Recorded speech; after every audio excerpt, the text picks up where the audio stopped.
Hello viewers, welcome to our channel. నేను చరణ్ పరిమి. వినుకొండలో హత్య విషయంలో మళ్ళీ కొత్త విషయాలు కొన్ని బయటకు వచ్చాయి. మాజీ ఎమ్మెల్యే గోపిరెడ్డి అనేక విషయాలను ఆయన ప్రస్తావించడం జరిగింది నిన్న ప్రెస్ మీట్లో. ఆయన ఏమంటున్నాడు, ఏం చెప్తున్నాడు అనేది చూద్దాం. నిన్న ఆల్రెడీ జగన్ వెళ్ళి ఆ విషయం మీద వాళ్ళని పరామర్శించడము, ఆయన మాట్లాడడం కూడా జరిగింది కదా. అసలు ఆల్రెడీ నిన్నటి నుంచి అది ఏం జరిగింది, ఇది రాజకీయంగా జరిగిన కక్షపూరితంగా జరిగిందా లేకపోతే వ్యక్తిగత కక్షలా అనేది నిన్న అనేక కథనాలతోటి వచ్చేసాయి. కొన్ని ఛానల్స్ అయితే ఇవి రాజకీయ కక్ష అని చెప్పేసి సాక్షి కావచ్చు, ఇట్లా కొన్ని ఛానళ్ళు దుమ్మెత్తిపోయడాలు, లీడర్స్ కూడా, వైసీపీ లీడర్లు కూడా, ఈ జగన్ కావచ్చు మిగతా లీడర్లు కూడా ఇది రాజకీయ కక్షతో జరిగిందే, ఈ టీడీపీ వాళ్ళు మా మీద దాడులు చేస్తున్నారు అని చెప్పేసి ఆయన కూడా ప్రెస్ మీట్ పెట్టడం జరిగింది.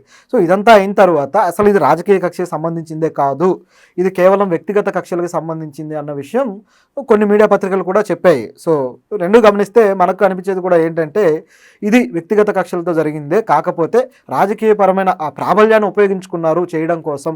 అంటే వాళ్ళ ఇన్ఫ్లుయెన్స్ మా పార్టీ ఉంది కాబట్టి మేము ఏది చేసినా చెల్లుబాటు అవుతుంది అన్న ఆలోచన, అంటే వాళ్ళకు కేసులు కానీ ఇవన్నీ లేకుండా జాగ్రత్త పడడానికి వీళ్ళకి ఇప్పుడు స్కోప్ ఉంది కాబట్టి ఇప్పుడు చేసి ఉంటారు అనేది ఒక అంచనా.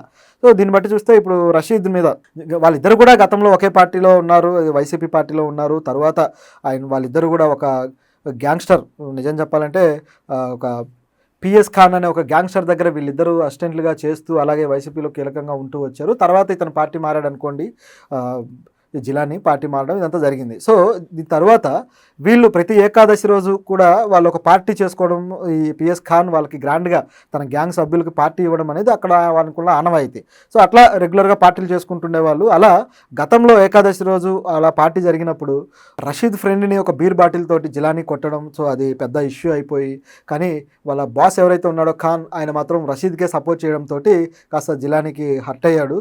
ఆ తర్వాత రషీద్ కూడా దీనికి సంబంధించి రివెంజ్ తీర్చుకోవాలనుకున్నట్టుంది. మళ్ళీ వాళ్ళ ఇంటికి వెళ్ళి తర్వాత ఒకరోజు సందర్భం చూసుకొని జిలానీ ఇంటికి వెళ్ళి ఆ ఇంట్లో ఆయన దాడి చేయడం జరిగింది. అయితే ఆ టైంలో జిలానీ లేకపోవడంతో వాళ్ళ బ్రదర్ జిమ్ జానీ ఉన్నాడు, సో ఆయన మీద కూడా దాడి చేశారు. బయటకు వచ్చాక ఆయన బైక్ ఉంటే ఆ బైక్ను తగలబెట్టేశారు. సో ఇంత రచ్చ చేశారు అంటే, సో అప్పట్లోనే ఈ రషీద్ అతని మీద అటాక్ చేయడానికి ప్లాన్ చేశాడనేది క్లియర్గా కనిపిస్తుంది. సో ఇది ఒక విషయం. అయితే దీని తర్వాత అలా రోజులు గడిచిపోయాయి. మొత్తానికి మళ్ళీ ఏకాదశి వచ్చింది. సో మళ్ళీ ఏకాదశి వచ్చిన తర్వాత ఆ రోజును మరి అతను ఒక సింబాలిక్గా టార్గెట్ పెట్టుకుని దాడి చేశాడా, లేకపోతే ఆ పార్టీలో దొరుకుతాడు కాబట్టి ఈజీగా ఉంటుందని చెప్పి ప్లాన్ చేసుకున్నాడా తెలీదు. బట్ అది చూస్తూ ఉంటే దొరుకుతాడు కాబట్టి ప్లాన్ చేసి ఉండొచ్చు అనేది ఒక అంచనా. సో వెంటనే దాడి చేశాడు, రిటర్న్గా జిలాని దాడి చేసి రషీద్ని చంపేయడం జరిగింది. అయితే ఇంతవరకు ఒక స్టోరీ అయితే ఇది కేవలం పాత కక్షలతో కూడిన జరిగింది అనేది కనిపిస్తూ ఉంది. అయితే ఇక్కడ ఉన్న అసలు విషయం ఏంటంటే, ఇప్పుడు మాజీ ఎమ్మెల్యే గోపిరెడ్డి ఏమంటున్నారంటే అతను జిలాని డ్రగ్స్ తీసుకున్నాడు, గంజాయి తీసుకున్నాడు. సో ఆ పార్టీలో ఆయన బాగా గంజాయి తీసుకొని ఆ గంజాయి మత్తు వల్ల అతను ఏం చేస్తున్నాడో తెలియకుండా ఎవరినో చంపబోయి, ఎవరినో టార్గెట్ చేయబోయి ఇతన్ని చంపేశాడు అని చెప్పి ఈయన చెప్తున్నాడు. సో ఇది వినటానికి కూడా చాలా ఆశ్చర్యంగా ఉంది. ఇది ఏమాత్రం నమ్మశక్యంగా లేదు. ఆయన గంజాయి తీసుకుంటే తీసుకొని ఉండొచ్చు, అది నమ్మొచ్చేమో, కానీ ఎందుకంటే ఏపీలో గంజాయి వీరావిహారం చేస్తుంది కదా. సో ఒకవేళ తీసుకుంటే తీసుకుండొచ్చు, పైగా పార్టీ ఏకాదశి రోజు రెగ్యులర్గా వాళ్ళు పార్టీలు చేసుకుంటారు. సో ఆ విధంగా చేసి ఉండొచ్చు. అయితే ఈ దాడి విషయంలో మాత్రం ఆల్రెడీ గతంలో వాళ్ళ బ్రదర్ మీద దాడి జరిగింది, ఆ బైక్ తగలబెట్టడం కావచ్చు, పెద్ద రచ్చ అయింది. సో ఈ విషయం అంతా కూడా ఆయనకు కోపంతో ఉన్నాడు కాబట్టి జిలాని ఈ దాడి చేయడానికి ఇదే ఒక మోటివ్ అయి ఉంటుంది అనేది కనిపిస్తూనే ఉంది. సో ఇంత క్లియర్ మోటివ్ ఉన్నప్పుడు ఇది కాదు వేరే అని చెప్పేసి ఈయన చెప్పడం హాస్యాస్పదం. ఎందుకంటే వేరే వ్యక్తి మీద దాడి అంటే ఆ వ్యక్తి ఎవరు? ఒకవేళ ఆ వ్యక్తి మీద దాడి చేస్తే మరి అతను కూడా పలానా పార్టీకి చెందినవాడు అనేది న్యూస్ అవుతుంది కదా. మరి అతన్ని చంపినా కూడా అదేమన్నా పుణ్యకార్యమా? కాదు కదా. సో ఎవరిని చంపినా దాడే, ఎవరిని చంపినా హత్యను హత్య అనాలి. అలాగే ఏ పార్టీ వాళ్ళు చేసినా దాన్ని రాజకీయ కక్ష కింద పులిమే అవకాశం కూడా ఉంది. సో ఈయన చెప్పేది మరీ హాస్యాస్పదంగా ఉంది. ఏమాత్రం దీనికంటూ ఒక కన్సిడర్ చేయాల్సిన పరిస్థితి కూడా కనపడట్లేదు. ఆ విధంగా ఉంది ఇది. పైగా కొత్తగా ఇంకొక ఎక్స్ట్రా ఆరోపణ చేసినట్టే ఉంది. అతనికి ఏమన్నా ఫేవర్ చేద్దాం అనుకున్నాడో ఏం మాట్లాడాడో తెలియదు, కానీ చనిపోయిన వ్యక్తి మీద కొత్త ఆరోపణ చేసినట్టుంది. అంటే వీళ్ళు తాగుతారు, డ్రగ్స్ తీసుకుంటారు, సో గంజాయి తీసుకొని ఆ మత్తులో వీళ్ళు గొడవ పడతారు అని చెప్పినట్టుగా ఉంది. సో ఇదంతా చూస్తుంటే ఆ దెబ్బ తగిలిన వ్యక్తి కూడా పారిపోయే సంఘటన చూస్తే పారిపోయే పరిస్థితి కూడా ఆయనకు లేకుండా సరిగ్గా ఆయన నడవలేని పరిస్థితి కూడా ఆ సంఘటనలో క్లియర్గా కనపడింది.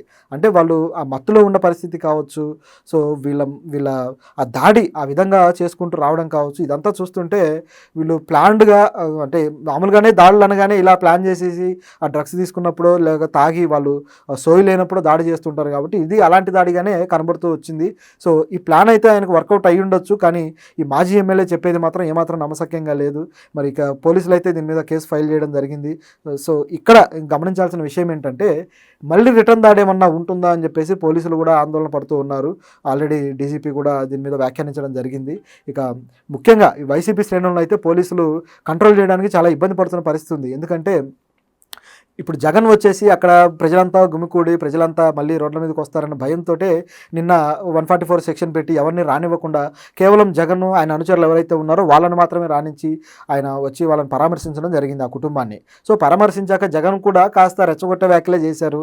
ఇది రాజకీయ కక్షలతో చేసిన హత్య ఇది. సో వీళ్ళంతా కూడా రాజకీయాలతో ఇక్కడ టీడీపీ ప్రభుత్వం ఈ రాజకీయ హత్యలతోటి భయభ్రాంతులకు గురి చేస్తుంది, అరాచకం జరుగుతుంది ఇక్కడ. సో రాష్ట్రపతికి నివేదించారు, అట్లాగే ఇక్కడ రాష్ట్రపతి పాలన విధించాలి ఈ రాష్ట్రంలో అని చెప్పేసి ఆయన చెప్పడం జరిగింది. అయితే ఈ విషయాన్ని తీసుకొని ఆయన ఢిల్లీకి వెళ్తానని చెప్పేసి కూడా అనడం జరిగింది. చూస్తూ ఉంటే రేపో ఎల్లుండో ఆయన ఢిల్లీకి వెళ్ళి ఈ విషయం మీద పంచాయతీ పెట్టే అవకాశం లేకపోలేదు. అయితే ఈ పంచాయతీ విషయంలో జగన్ సీరియస్గానే దీన్ని ఇష్యూ చేద్దాం అనుకుంటున్నాడా, వెనక ఏదన్నా ఉందా అన్న క్వశ్చన్ కూడా ఉంది. మామూలుగా చూసుకుంటే ఇది ఆయనకు మంచి అవకాశం. సో దీన్ని ఉపయోగించుకొని రాజకీయంగా ఆయన కాస్త తన పార్టీకి సంబంధించిన జవసత్వాలను మళ్ళీ కూడగట్టే పరిస్థితి కనిపిస్తుంది. ఇదిలా ఉంటే నెక్స్ట్ వీక్ నుంచి ఆయనకు మళ్ళీ కేసులు వాయిదాలు ఉన్నాయి. నిజానికి నిన్ననే ఆయన విశాఖలో ఒక కేసుకు సంబంధించి హాజరవ్వాల్సి ఉంది. ఆ పిన్నెల్లి రామకృష్ణారెడ్డి సంబంధించి మాచర్లలో ఏదైతే ఈవీఎంలు బద్దలు కొట్టారు, తర్వాత అక్కడ కేసులు అయ్యాయి, తర్వాత విశాఖలో దీనికి సంబంధించిన విచారణలు కూడా కొన్ని కేసులకు సంబంధించి జరుగుతూ ఉన్నాయి. సో ఇవన్నీ దృష్టిలో పెట్టుకొని ఆ కేసుల విచారణ హాజరవ్వాల్సి ఉండగా దాన్ని ఎగ్గొట్టడానికే, దానికి హాజరవ్వకుండా ఉండటానికే ఈయన ఢిల్లీ ప్రోగ్రాం పెట్టుకున్నాడు, ఈ పరామర్శ ప్రోగ్రాం కూడా అటువంటిదే అని చెప్పేసి ఈ వాదన కూడా వస్తూ ఉంది. నిజానికి జగన్ తన గవర్నమెంట్లో ఉన్నన్ని రోజులు కూడా ఈ సిబిఐ ఈడీ కేసుల నుంచి ఆయన తప్పించుకోవడము, ఆయన ఏదైతే ఈ అక్రమ ఆస్తుల కేసు ఉందో, సో అవినీతి కేసులు, వీటికి సంబంధించి కోర్టుకు వెళ్లకుండా బెయిల్ తెచ్చుకొని బెయిల్ మీదనే గడుపుతూ వచ్చాడు, హాజరే అవ్వలేదు. అయితే ఆయన గవర్నమెంట్లో ఉన్నాడు కాబట్టి చెల్లుబాటు అయిపోయింది. ఎప్పుడైతే గవర్నమెంట్ నుంచి దిగిపోయాడో వెంటనే హైకోర్టు కూడా సీరియస్ అయింది, అలాగే సుప్రీంకోర్టు కూడా సీరియస్ అయింది. ఎన్ని రోజులు మీరు ఈ కేసును లాక్కెళ్తారు, ఎన్ని రోజులు దీనికి హాజరు కాకుండా ఉంటాడు అని చెప్పేసి సీరియస్ అవ్వడం జరిగింది. కాబట్టి ఇక ఆయన హాజరవ్వక తప్పని పరిస్థితి ఏర్పడింది. ఇలాంటి పరిస్థితి ఏర్పడిన తర్వాత ఇప్పుడు ఈ కేసు ఆయనకు కరెక్ట్గా దొరికింది. సో ఈ కేసును తీసుకొని ప్రజల్లో తీసుకువెళ్తే ఢిల్లీ దాకా ఈ వాయిదాలు కావచ్చు, ఇవన్నీ కూడా మళ్ళీ కంటిన్యూ చేసుకునే పరిస్థితి ఆయనకు వస్తుంది. ఇదంతా ఆలోచించి నేను ఇలా చేస్తున్నాడనే వాదన కూడా లేకపోలేదు. కాబట్టి ఇది దీంట్లో గమనించాల్సిన విషయం ఏంటంటే రాజకీయాల కోసం నాయకులు ప్రజల్ని రెచ్చగొట్టడం కావచ్చు, ప్రజల్ని ముందుకు తీసుకెళ్ళడం కావచ్చు చేస్తూ ఉంటారు. చివరికి ప్రజలు ఒకరినొకరిని చంపుకోవడం ఇలాంటివి జరుగుద్ది. వాళ్ళు మాత్రం సేఫ్గా ఉంటారు. మాచర్లలో అదే చూసాం, ఎంతోమంది దాడులు, ప్రజలు ఈ పార్టీ నుంచి ఆ పార్టీకి, ఆ పార్టీ నుంచి ఈ పార్టీకి దాడులు చేసుకున్నారు. సో ఈ దాడుల్లో కేసులైంది, జైళ్ళకు వెళ్ళింది అంతా కూడా సామాన్యులే. వందల మంది మీద కేసులు అయ్యాయి.